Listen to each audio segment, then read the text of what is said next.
नमस्कार. तर आज आपण एका अशा विषयावर बोलणार आहोत जो खरंच खूप इम्पॉर्टंट आहे आणि बोललं पाहिजे असं मला वाटतं. तसं तर माहिती आहे आपली व्हिडिओ नेहमीच काहीतरी वेगळी असते. तर आज विषय आहे लग्न समारंभामधल्या शाकाहारी आणि मांसाहारी जेवणाचा.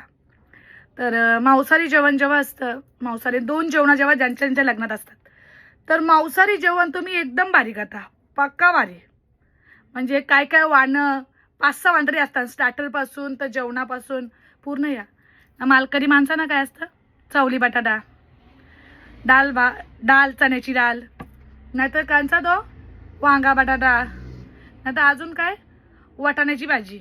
एकच एकच असतं, एकच भाजी असणार, वरण भात नाही तर भाकर. चुकून बोटावर मोजण्यात काही ठराविक लोक असतील ज्यांनी मांसाहारी पण भारी केला असेल ना शाकाहारी पण. सगळ्यात मेन म्हणजे मालकरी लोक काय अशीच आपल्या भाषण काय हलकाट बिलकाट नसतात. आपण त्यांना काही बी समजू ना कसंही हे करू. जी लोक मांस मच्छी खात नाही त्यांच्यासाठी पण तुम्ही जर माणूस तुमच्या मांडवातून काय घेऊन जाणार आहे. काही तर अशी करतान दुपारचं जेवण घालतान, दुपारचं जेवण राहिलेला संध्याकाळला. मी स्पष्टच बोलतो, लग्नामध्ये सगळ्यात जास्त बघितलं जातं तो म्हणजे तुमचं जेवण.